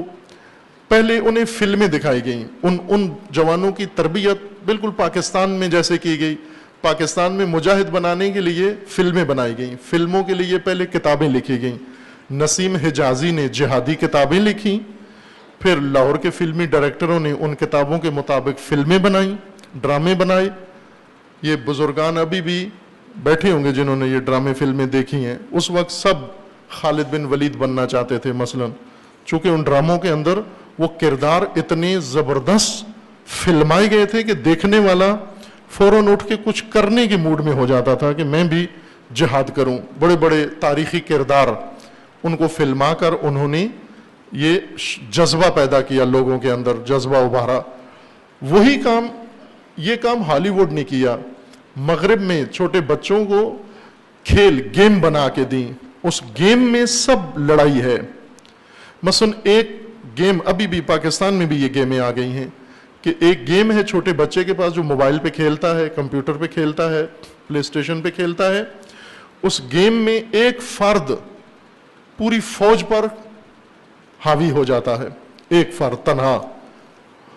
جب بچہ یہ گیم کھیلتا ہے، یعنی بچے کے ہاتھ میں یہ ایک گینگسٹر ہوتا ہے یا ایک ہیرو ہے، یہ ہیرو بچے کا وہ فیورائٹ ہوتا ہے، بچہ اس کو چلا رہا ہوتا ہے، اور کمپیوٹر مقابلے میں فوج پوری کو گیم کرا رہا ہوتا ہے، اور آخرکار یہ بچہ سکور لے کر تنہا ایک فرد پوری فوج پر، پورے ملک پر، پورے ایریے پر قبضہ کر لیتا ہے۔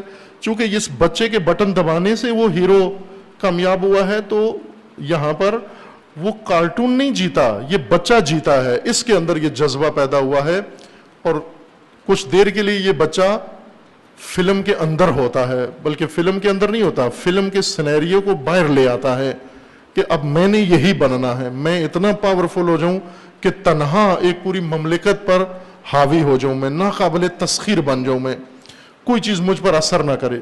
یہ ان مغربی جوانوں کے خاندانوں میں بچوں کو تربیت کے لیے ہالی ووڈ نے یہ کام کیا، ہانگ کانگ کی فلم انڈسٹری نے، کارٹون اداروں نے یہ کام کیا، اور کوریا نے یہ کام کیا، تائیوان نے یہ کام کیا، اس میں بہت سارے نیٹو شامل ہوئے۔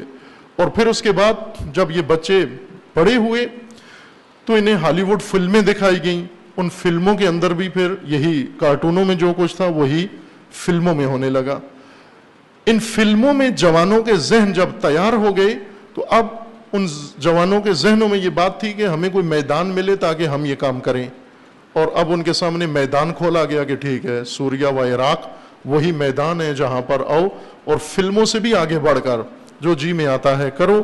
اور اس طرح یہ فوج داعش لشکر تیار کر کے تخریب کا نمونہ پیک پہ پہنچا کے اسے میدان میں اتارا گیا۔ تازہ ترین صورتحال اب دیکھیں، اس وقت شام کے مہاجرین کا مسئلہ اس وقت ہیڈ لائنز میں ہے پوری دنیا کے۔ 2-3 ہفتوں سے شامی مہاجرین کا مسئلہ اٹھایا گیا ہے کہ بہت بڑی تعداد میں، لاکھوں کی تعداد میں یہ مہاجرین کشتیوں میں، یہ ترکی گئے، ترکی سے کشتیوں میں بیٹھ کر مغربی ممالک گئے، راستے میں کچھ ڈوب گئے، کچھ مثلا ایک بچہ ڈوب گیا راستے میں، اس بچے کو اتنا انہوں نے وہ ڈوبا جو بچہ اچھالا پوری دنیا کے میڈیا نے کہ وہ تصویر جس نے دنیا کو ہلا دیا ہے، وہ تصویر جس نے زلزلہ برپا کر دیا ہے، اور وہ تصویر جس نے بونچال پیدا کر دیا ہے،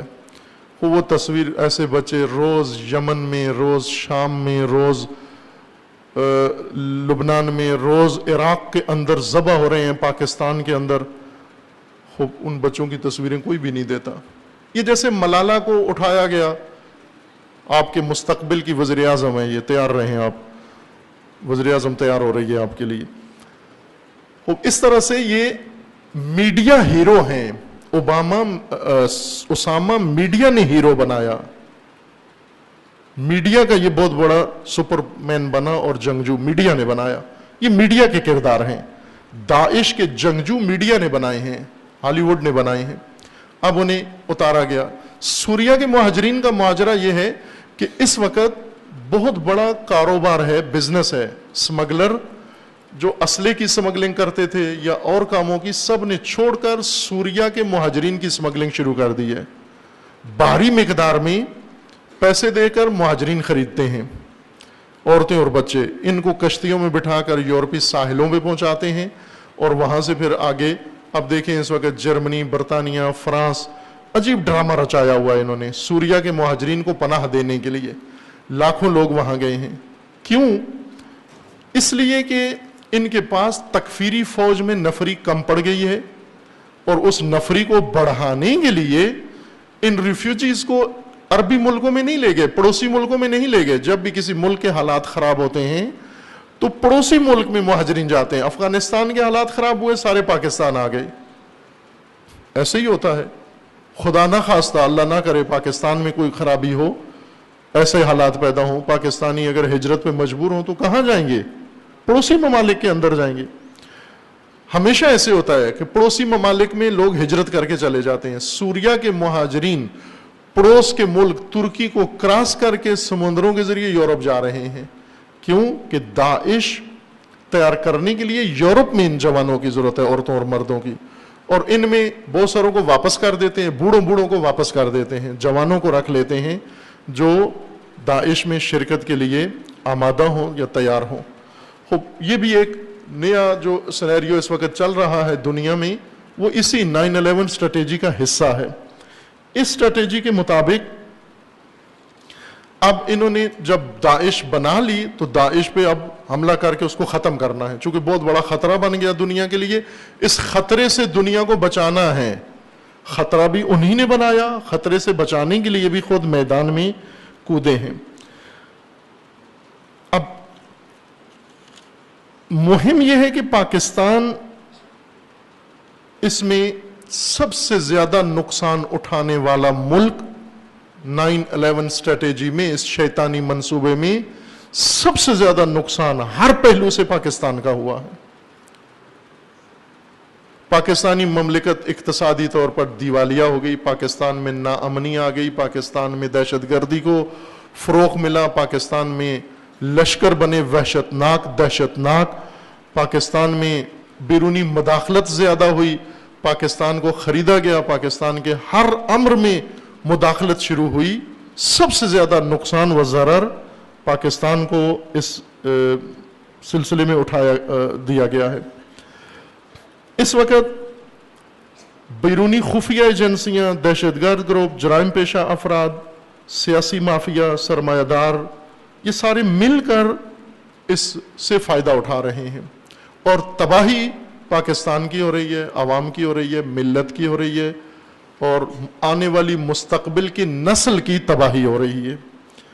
خوب عزیزان، آگاہی ضروری ہے۔ میں بارہا آپ کی خدمت میں عرض کیا ہے کہ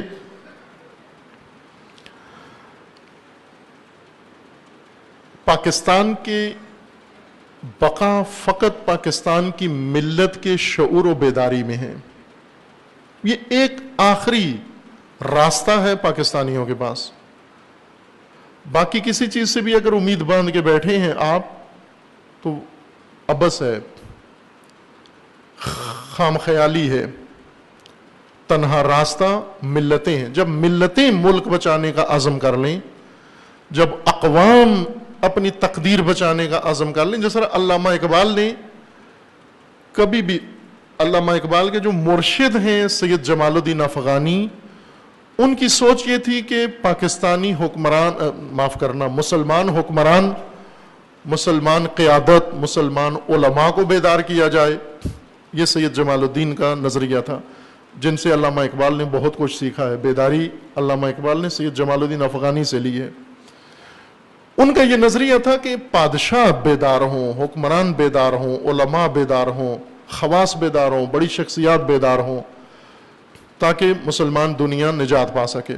اور اس کے لیے انہوں نے پوری عمر وقف کی، اور ساری عمر دارالخلافوں میں اور درباروں میں آنا جانا انہوں نے رکھا، اور واعظ نصیحت کرتے رہے۔ بعض جگہ پر بادشاہوں نے انہیں سخت سزا بھی دی، جیسے ایران میں ایرانی بادشاہ کو جب جا کر انہوں نے نصیحت کی تو اس نے بہت سخت سزا بھی دی۔ سید بڑی مشکل سے بھاگ کے، بعض دوستوں کی مدد سے جان چھڑا کے گئے، موت کے شکنجے سے نکل کے گئے۔ کچھ اور دوستوں نے وہاں سے نجات دی انہیں۔ اس قدر شدت سے پیٹا گیا سید جمال کو وہاں پر۔ ترکی میں، مصر میں، پاکستان تو نہیں بنا تھا، ہندوستان پاکستان مشترکہ تھا، لیکن ایک عرصے تک سید جمال لاہور میں مقیم رہے اور لوگوں کو مائل کرتے رہے، بڑی بڑی شخصیات سے ملتے رہے، چونکہ اس وقت نواب، راجے، مہاراجے تھے، ان سب سے ملاقاتیں کرتے رہے، بڑے بڑے علماء سے۔ نجف گئے، نجف کے بڑے جید علماء کو مبارزے پہ اکسایا جا کر تیار کیا، جن میں مرزا شیرازی کا تمباکو کا فتویٰ سید جمال الدین کی نہضت کا ایک حصہ تھا، جو انہوں نے اس بزرگوار سے برطانیہ کو شکست دلوائی۔ ایک مجتہد اور مرجع تقلید کے ہاتھوں، ایک روایتی قسم کے مرجع تقلید تھے مرزا شیرازی، لیکن سید جمال جیسی بابصیرت مشاور نے جا کر حالات سے آگاہ کیا اور انہوں نے ایک فتویٰ کے ذریعے برطانیہ کو شکست دے دی. برطانیہ جس طرح ہندوستان میں گھسا تھا ایسٹ انڈیا کمپنی بنا کر, یہی کمپنی ایران میں گھس رہی تھی بالکل ہو بہو اسی سٹائل سے جیسے ہندوستان میں گھسی تھی. لیکن ہندوستان میں آگے رکاوٹ ڈالنے والے ٹیپو سلطان کے علاوہ کوئی اور نہیں تھا, اور وہ اپنے ہی ساتھیوں اور منافقوں کی خیانت کے نتیجے میں قتل ہو گئے, شہید ہو گئے. وہ عظیم انسان جس کے اندر غیرت تھی, وطن کی غیرت تھی, دین کی غیرت تھی, ہر طرح کی غیرت تھی اس میں, اور اس کو انہوں نے خیانت کے ذریعے, منافقین نے خیانت میں, میر جعفر اور میر صادق یہ دونوں سراج الدولہ اور ٹیپو سلطان کے ساتھ خیانت کر کے تاریخی کردار بن گئے یہ منافقت کے اور ففتھ کالم کے. خوب ایران میں جب یہ کمپنی گئی اور وہی تجربہ انہوں نے دہرایا کہ تجارت کرنے آئے ہیں, اور سب سے پہلے تمباکو کی تجارت کرنے آئے ہیں, تمباکو کی کاشت کا جو حق ہے وہ لائسنس لینے آئے ہیں, ہمیں دے دو. سید جمال کو پتہ چل گیا کہ یہ وہی کمپنی ہے جس نے وہاں قبضہ کیا, اب یہاں بھی آ گئی ہے. بچائیں کیسے؟ بچانے کے لیے ایران آئے, دیکھا کہ نہ ایرانی اس وقت اس قابل نہیں ہے کہ انہیں یہ بات سمجھ میں آئے, نجف چلے گئے, اور نجف میں جا کر سامرہ میں یہ مجتہد عظیم آیت اللہ العظمہ مرزا شیرازی وہاں مقیم تھے, اس زمانے کے مرجع تقلید تھے, اور انہیں جا کر بتایا کہ تیرا ملک اے مرجع تقلید, تیرا ملک یرغمال بننے والا ہے, غلام بننے والا ہے. تو انہیں کہا کس طرح, وہاں تو کچھ بھی نہیں ہو رہا. سید نے تشریح کی, انہیں بتایا کہ اس طرح سے ہو رہا ہے. تو وہاں مرزا شیرازی نے فوراً فتویٰ دیا حرمت تمباکو کا, کہ تمباکو کاشت کرنا, تمباکو اگانا, تمباکو بنانا, تمباکو پینا, تمباکو بیچنا, تمباکو رکھنا حرام ہے. خوب ملت نے وہ فتویٰ سنا, اسی دن حقے توڑے, تمباکو کو ملایام میں آ کر چوک میں آگ لگا دی. بعض مقدس مآب کہتے تھے کہ قرآن کی کون سی آیت ہے جہاں تمباکو حرام ہے, رسول اللہ کی کون سی حدیث ہے جہاں تمباکو حرام ہے, لیکن لوگوں نے کسی کی بات نہیں سنی. حتیٰ کہا جاتا ہے کہ اس وقت احمد شاہ جو بادشاہ تھا اس وقت ایران کے اندر, وہ خود حقہ پیتا تھا. اس نے اپنے نوکر کو کہا کہ حقہ لے آؤ, تو اس نے کہا حقہ نہیں ہے, آج سے بند حقہ. وہ کہا کیوں بند ہے؟ کہا اس لیے کہ مرزا شیرازی نے کہا ہے تمباکو پینا پلانا حرام ہے. اس نے کہا مرزا شیرازی کون ہوتا ہے؟ میں ہوں بادشاہ اس ملک کا. جو جا کر ڈانٹا اس نے کہ جو جا کر حقہ لے کر آؤ. اس نوکر نے کہا کہ بادشاہت کرنی ہے یا نہیں کرنی ہے تو نے, کہ یہی حقہ سر میں ماروں گا میں تیرے. تو اگر مجتہد کے خلاف بولے گا, فقیہ کے خلاف بولے گا, یہ حقہ سر میں بجے گا تیرے. بادشاہ نے توبہ کی کہ نہیں پیوں گا, میں بھی نہیں پیوں گا. وہی بادشاہ جس نے معاہدے پہ دستخط کیے تھے برطانیہ کے ساتھ, اسی نے توبہ کی کہ میں بھی نہیں پیوں گا. جب ملت بیدار ہو جائے, جب قومیں بیدار ہو جائیں, عزیزان من ملک بچا لیتے ہیں. لیکن جب قومیں بیدار نہ ہوں, اور ہم اگر بادشاہوں کو دیکھتے رہیں, حکمرانوں کو دیکھتے رہیں, سیاستدانوں کو دیکھتے رہیں, اور ہیروز کو دیکھتے رہیں, ہیروز پرامن ملک میں لوگوں کو ورغلا سکتے ہیں, ملک بچا نہیں سکتے. ہیروز, ہیرو کون ہوتے ہیں؟ خود قومی ہیرو ہوتی ہیں. آپ خود ہیرو بنیں, پاکستان کو بچائیں. کہ اس وقت پاکستان ضعیف کر دیا گیا, کمزور کر دیا گیا ہے, اور دیکھیں باہر سے دشمن کی تھریٹ کیا آ رہی ہے. میں یہ آپ کی خدمت میں عرض کر رہا ہوں, اور یہ سنیں, سارے سنیں, حکومتی اہلکار بھی سنیں, کہ 9/11 اسٹریٹجی بن گئی ہے. بھارت ابھی 9/11 پر عمل کرے گا. 9/11 کا مطلب کیا ہے؟ کہ آپ ایک ملک کو ہدف بناؤ, اس ہدف کے لیے اس ملک کے اندر تخریب کرو, اپنا نقصان کرو. بھارت, امریکہ نے اپنا نقصان کیا, اپنی بلڈنگیں جہاز گرائے. کیوں؟ تاکہ افغانستان پر حملہ کر سکے. یہی کام بھارت کرے گا. مودی کے عزائم اسی طرح سے ہیں. مودی اپنا نقصان کرائے گا, بھارت کے کسی بھی جگہ پر اپنا نقصان کرا کر پاکستان کو اس میں ملوث سمجھے گا. پھر سیاسی طور پر رایامہ ہموار کرے گا, اور نیٹو آ جائے گی اس کی حمایت کے لیے کہ بھلے پاکستان باز نہیں آتا, پاکستان دہشت گردی کرواتا ہے, پاکستان سرپرستی کرتا ہے. یہ 9/11 تھیوری پر عمل ہوگا اور کریں گے یہ کام. اس لیے خوب اتنا ضعیف کر دیا ہے ملک کو کہ اب ہر ایک جو پہلے دبتے تھے پاکستان کے نام سے اور پاکستانی دفاع سے, اب ہرگز نہیں کتراتے. اب بہت ہی دلیرانہ بات کرتے ہیں، بڑی گستاخی کے ساتھ بولتے ہیں۔ عزیزان، یہ مملکت آپ کی ہے، ملک آپ کا ہے، آپ اس کو اپنے حال پہ نہ چھوڑیں، اس کی طرف توجہ کریں کہ 9/11 ایک پورا نظام ہے شیطانی کہ اپنا نقصان کرو، نقصان کر کے یہ دوسرے کے گلے میں ڈالو، اور دوسرے کے گلے میں ڈال کر پھر نقصان کی تلافی کے لیے اس کے اوپر چڑھائی بھی کر دو، اور اس کا سب کچھ ویران مسمار کر کے پھر آخر میں کہہ دو غلطی ہو گئی تھی۔ جس طرح عراق میں انہوں نے کیا، عراق میں حملہ کر کے تباہی مچا کر آخر میں کہہ رہے ہیں غلطی ہو گئی تھی، معاف کرنا، وہ غلط خبر پہنچی تھی ہم تک کہ وہاں پر تباہی کے ہتھیار موجود ہیں، ایسے کوئی ہتھیار موجود نہیں تھے۔ آگاہی، عوام کی آگاہی ضروری ہے۔ پیشہ وروں سے جان چھڑانا چاہتے ہو، آگاہی ضروری ہے۔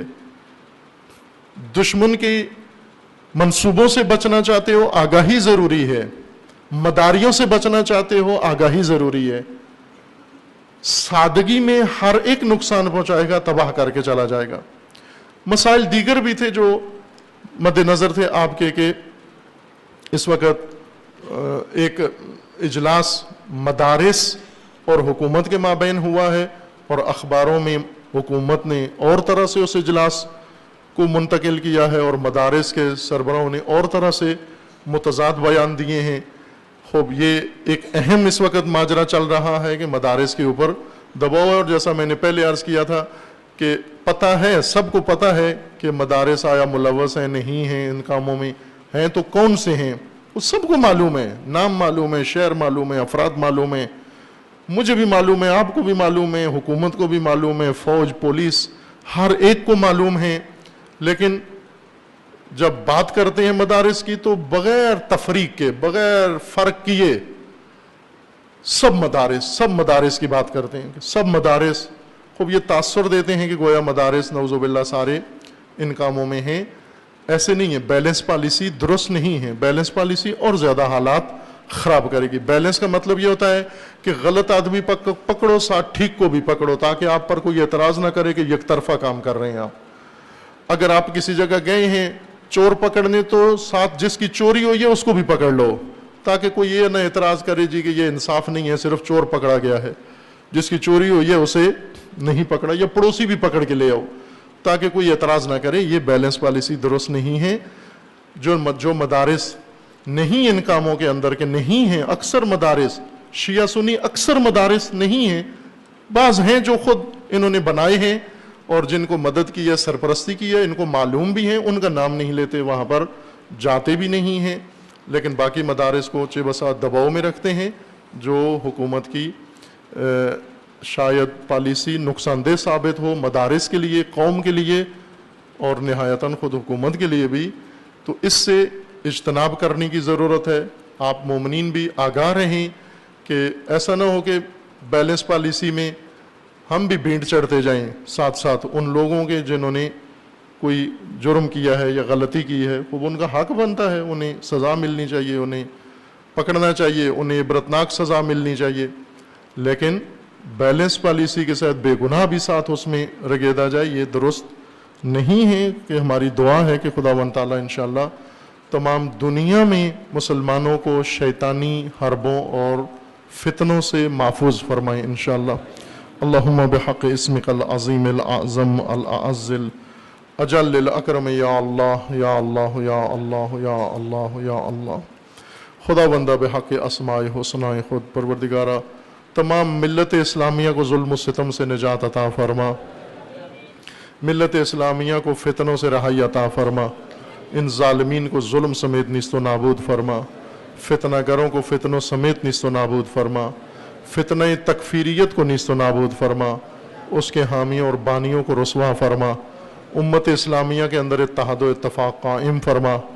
پروردگارہ بحق محمد و آل محمد حزب اللہ کو کامیابی عطا فرما، سید مقاومت سید حسن نصر اللہ کی حفاظت فرما، رہبر معظم انقلاب اسلامی کا سایہ دراز فرما، انقلاب اسلامی کو دشمنوں کے شر سے محفوظ فرما، انقلاب اسلامی کو انقلاب امام زمان سے متصل فرما، مملکت پاکستان کی حفاظت فرما، ملک کو داخلی اور خارجی دشمنوں کے شر سے محفوظ فرما، ملک کے اندر امن و امان قائم فرما۔